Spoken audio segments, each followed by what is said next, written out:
Okay, I'm going to demonstrate circular sewing and cutout work on a Necchi Supernova Julia. I'm going to be using a wide satin stitch at 4.5 wide and a very short stitch length.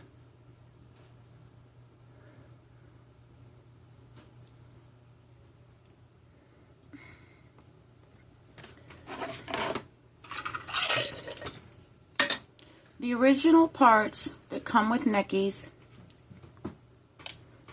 that are used for circular sewing is this and that tack.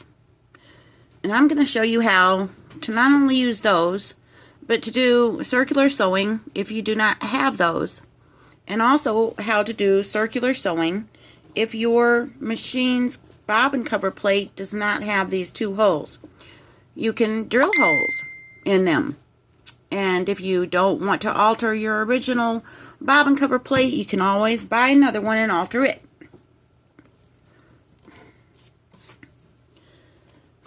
This sets in here, and then your fabric, and then your tack.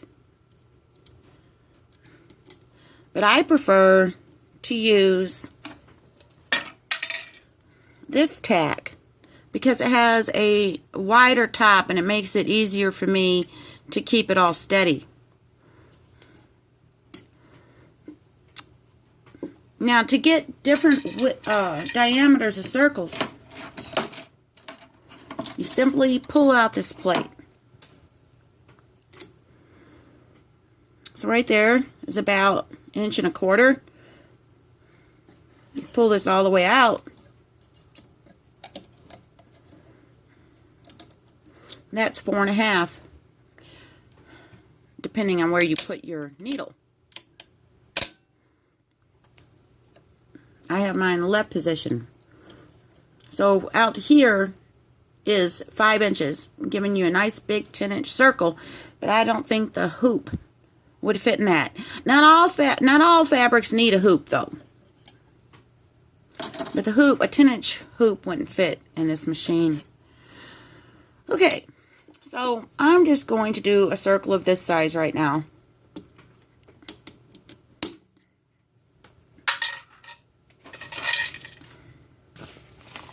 And since I don't have the foot in right now, because otherwise I wouldn't be able to get the hoop in. So now I can put it on. And now this is a adapter, for those that don't know. And you can get these for short shank and high shank machines. And I have a whole bunch of snap-on feet. So it was important to me to have adapters for each one of my sewing machines, of which there's many.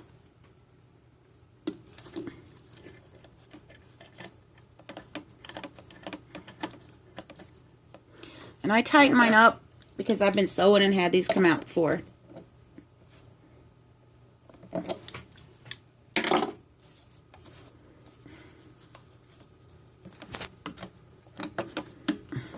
Sorry about the camera wobbling, but I'm doing this myself, so.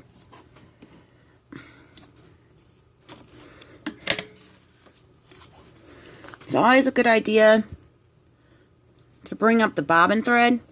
That prevents birds' nests, wads of thread from accumulating in the bobbin area.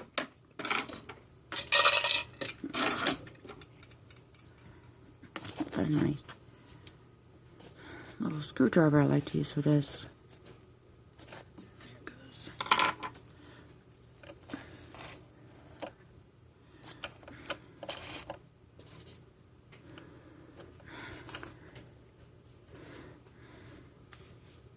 Okay, we're ready to do circular stitching.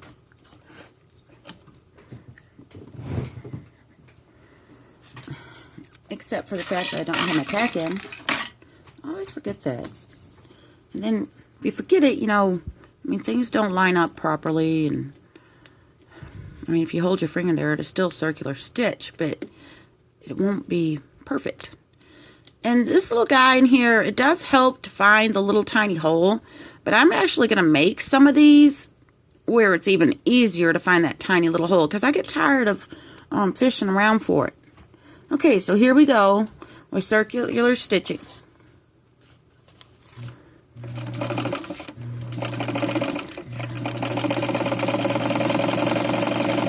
And it's a good idea to keep an even speed when you're doing a satin stitch and other embroidery type stitches. Oh, why aren't you moving? Because it's hung up on the camera. Ugh, tripod. Here we go. And it's a good idea to keep an even speed when you're doing a satin stitch and other embroidery stitches so that you have consistent stitches.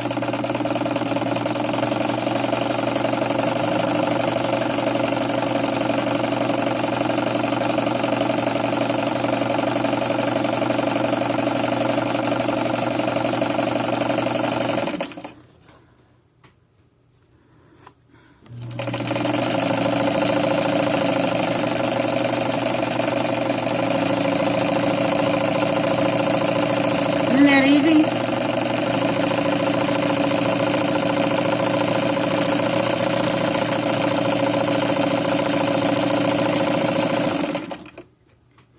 Where am I hung up now?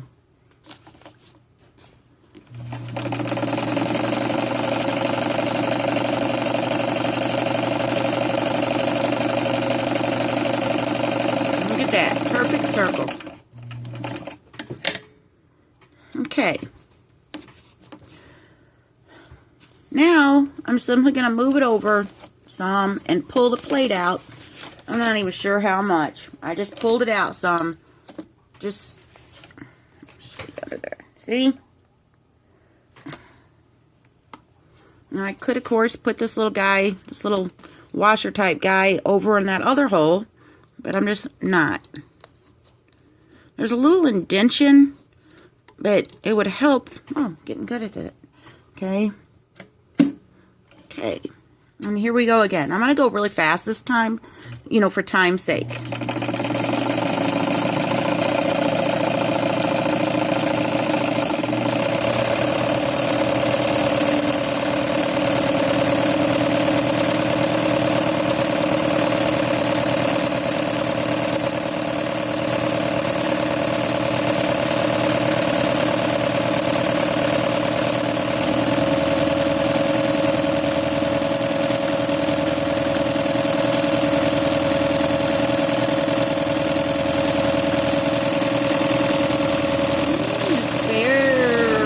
Gonna make that.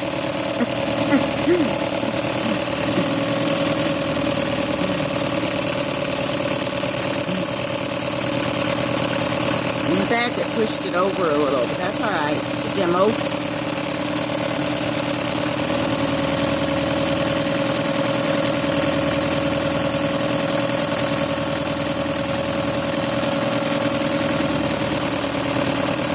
Yeah, it's not going to be perfect because I didn't really have enough room over there. But that's okay. It's just a demo. Okay, now we're going to move on to cutout work. That's what Necchi calls it in their book. I'm sure other people call it that too. I'm just quoting the book. There's so much to be learned in the Necchi manuals that come with the machines. I read every word of them. I absolutely love them. Tons of great info in there. And I've been wanting to make these videos for a long time about sewing and sewing machine repair, all types of sewing related videos, because I think that people underestimate themselves, don't give themselves enough credit. I think I've seen it all the time where people get caught up listening to other people. And that's just a real negative. You just find out for yourself. That's the most important thing I've learned in my life, is not to listen to others, but to just go ahead and find out for myself. This is my favorite applique foot while I'm at it, because it has this deep groove on the bottom side that allows for a heavy-duty satin stitch to glide under the foot rather than causing it to get hung up. Probably be helpful if I move it over here. Okay. You know, there's this lady, and I happen to own a Martelli binder, and she asked about it. They cost about $100, and she was able to go pick one up for pretty cheap. And I told her I'd make a video of it, and this other lady told her that you have to have rounded corners instead of mitered corners, and she just wouldn't want her quilts to look like that. Well, they don't force you to use rounded corners. You can miter them. So anyways, it was too late for the poor girl who tucked her tail and said, oh, I wouldn't want mine to look like that either. So she lost a good deal. They're great little devices. I think that's really unfair. It's a real negative to discourage people like that. I don't do it. Nobody ever has to worry about that from me. And that's probably why I have so many friends. Okay. So here we go with cutout work, and I'm just going to work in the same hoop. You don't have to take the snap-on foot off every time, but I wanted to show y'all the underside of it. It's called an applique foot. And I really, unless I'm just doing straight stitching, I use an open-toed foot most of the time, or a roller foot. I love roller feet too.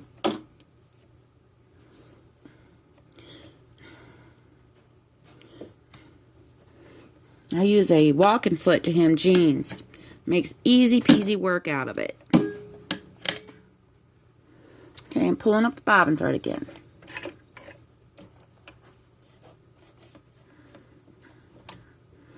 Wish I had my little tool. There we go. Okay, so now I'm just going to slap some fabric on here. This is just one form of applique. There's plenty of others, and I'm not I'm trying to compare one or another, or saying this one's better than another one or anything like that. I'm just giving a demo of things that you can do with your Necchi Julia, and most Neckis probably. And also, I'm going to push the plate in. I've already done that. And if you want, you can alter your own machine bobbin cover plate.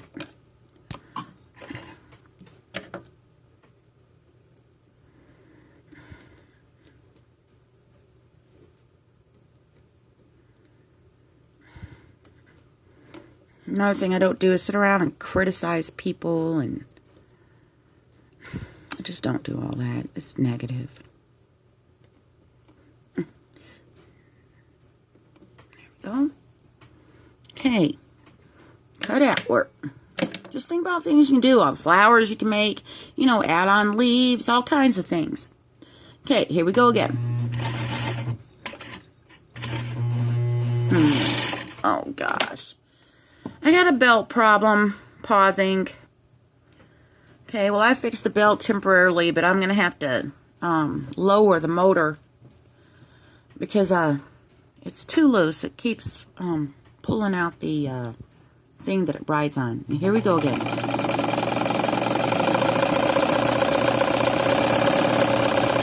I'm just going fast here. I'm not really concerned right now with being perfect about everything, because it is a demo of circular sewing.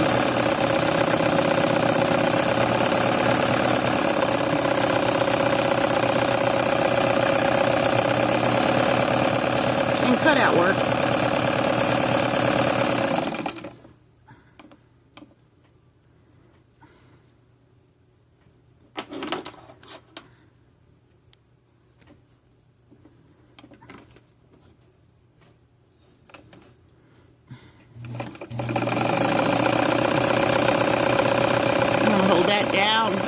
To attach this with some very light temporary spray adhesive for fabrics, So what's going to happen here is I'm actually going to get some puckers. But that wouldn't have happened if I would have stabilized it, and I forgot to do that. But I will show you what kind of spray adhesive I use. This is what I use. I love it. And it lasts a long time. You don't have to use much. And always apply it to the piece of fabric that you're going to be putting on top. That way you don't have overspray. Because it does take a little while to dry. And once it's dry, it's gone. You'll never know it was there. Okay. And I want you to look at the stitching because it demonstrates perfect tension.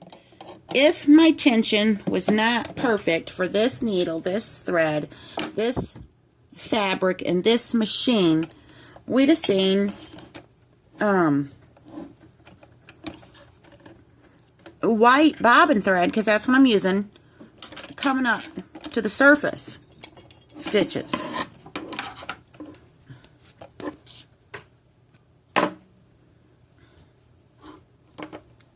And we don't. Now I admit you see some yellow and other colors from this piece of fabric, but no white. And if I would have tightened up the stitches even more, you wouldn't have seen that. And I want to show you how pretty the back is.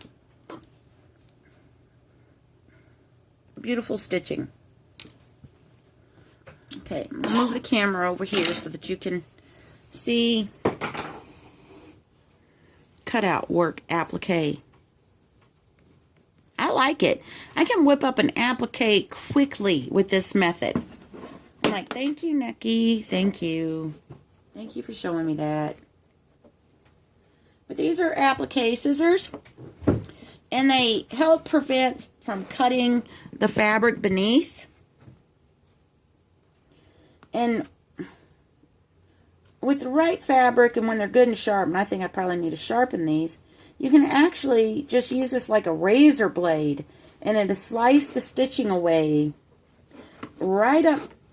It'll slice the fabric away right up next to the stitching. But this fabric isn't cooperating the way that it did the other day when I was using a different quilting cotton. So I'm really not worried about being perfect right now because, like I said, this is a demo.